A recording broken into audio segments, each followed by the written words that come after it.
Olá, boa noite. Dando prosseguimento aqui com a nossa disciplina de embriologia.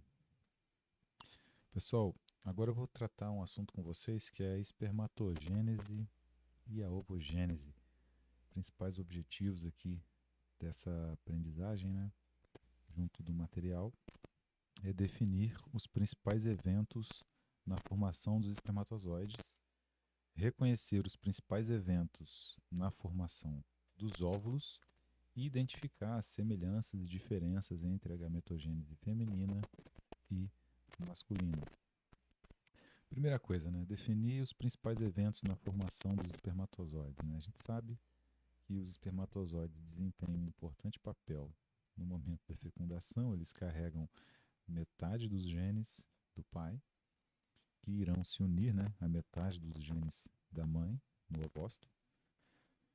E a espermatogênese é constituída pelo processo biológico pelo qual os espermatozoides são formados nos testículos dos indivíduos do sexo masculino. Esse processo ocorre nos túbulos seminíferos, dentro dos testículos, e envolve uma série de divisões celulares e maturações. Então, uma célula que é especialmente preparada lá dentro dos testículos para desempenhar esse seu papel na fecundação. E a espermatogênese é dividida em três fases principais, sendo a primeira a fase proliferativa, ou espermatogônica, assim chamada também.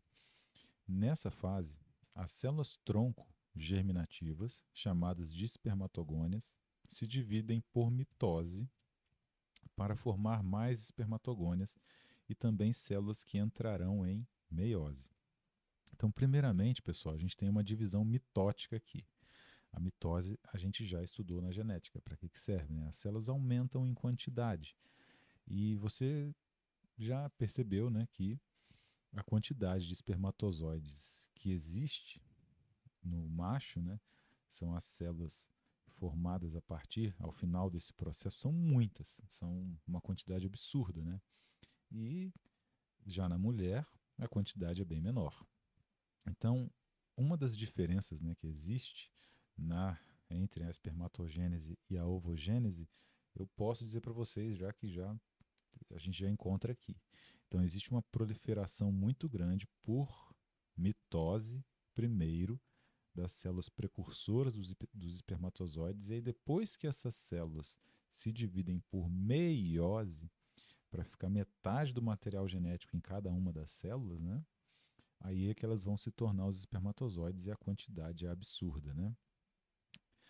Depois dessas divisões mitóticas, então, vem a fase meiótica, a segunda fase aí que estávamos tratando. As, os espermatócitos, né, primários entram em meiose para formar espermatócitos secundários e depois espermátides, reduzindo o número de cromossomos de diploide 2N para ploide N. E aí ele tem a função, né, de encontrar o ovócito da fêmea N também para produzir um novo ser 2N.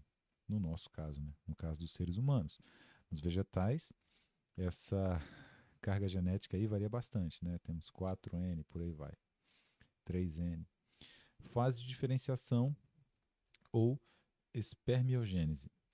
As espermátides se transformam em espermatozoides maduros, adquirindo a cauda, que é chamado também de flagelo, acrossomo e outras características necessárias para a fecundação. Então, a cauda vai permitir a mobilidade desse espermatozoide quando ele entra no corpo da fêmea até que ele encontre o óvulo. E esse acrossomo é o responsável por perfurar a membrana que recobre o óvulo para entregar dentro do óvulo o material genético do macho.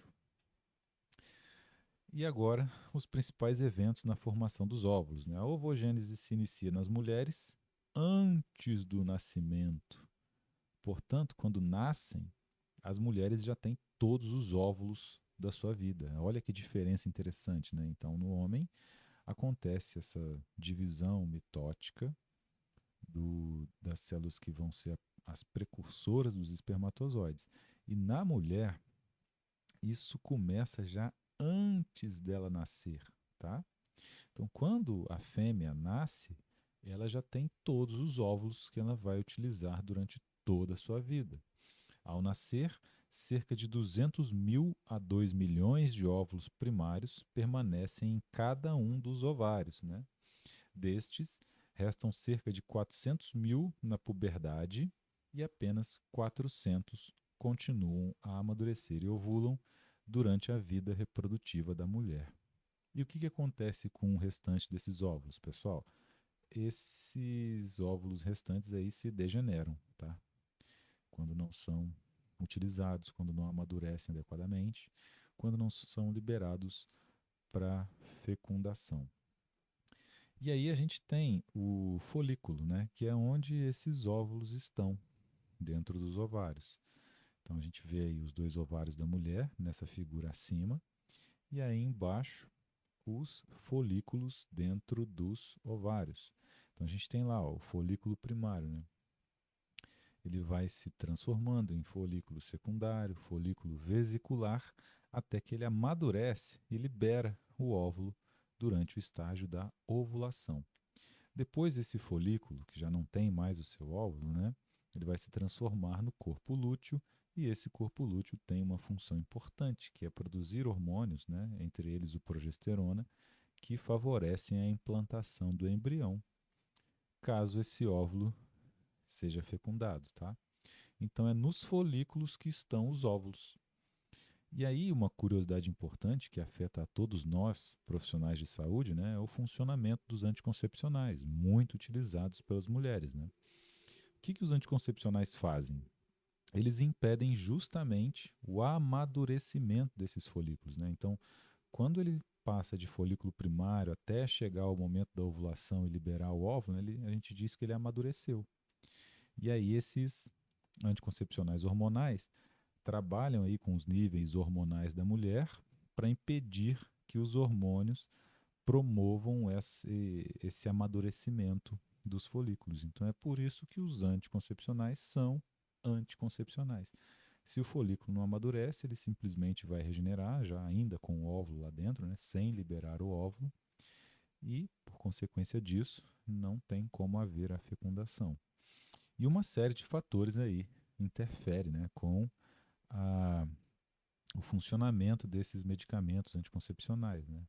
Existe uma interação medicamentosa muito interessante de ser estudada, de ser relembrada aqui para vocês já nesse momento, que é a interação que existe entre os antimicrobianos e os anticoncepcionais. Mas isso também são temas das disciplinas que virão mais para frente. É necessário ficar atento quanto a isso, porque todos nós, profissionais de saúde, temos que ser capazes de orientar quanto ao uso desses medicamentos, né? E uma série também de fatores interfere no desenvolvimento aí normal dos folículos, no amadurecimento deles, como idade, né, alimentação, etc. Beleza? E aqui, mais para o finalzinho, né, as diferenças principais entre os dois processos. Né?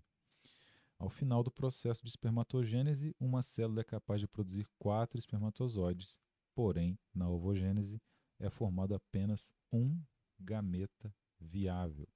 Então, olha que diferença interessante aí entre o macho e a fêmea. Né? O macho vai produzir diversos espermatozoides. A gente tem lá em cima a espermatogônia, que é 2N, o espermatócito primário ainda 2N, aí vem a fase de meiose, que começa na puberdade. Né?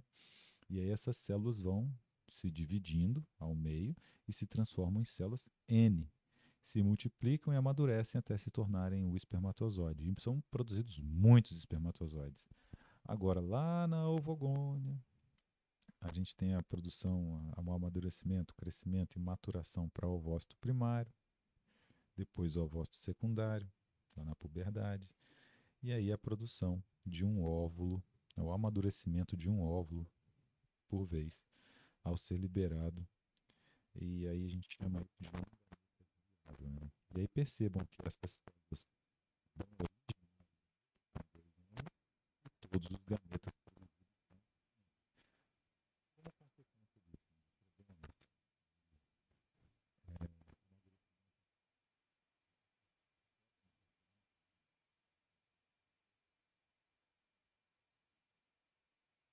Pode ter espermatozoides ou óvulos.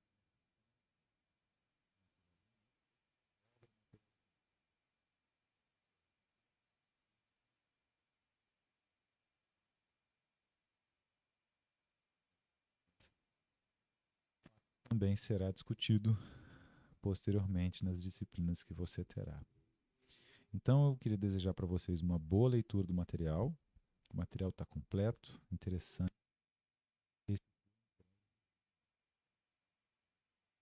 no material de vocês, tá? Até a próxima.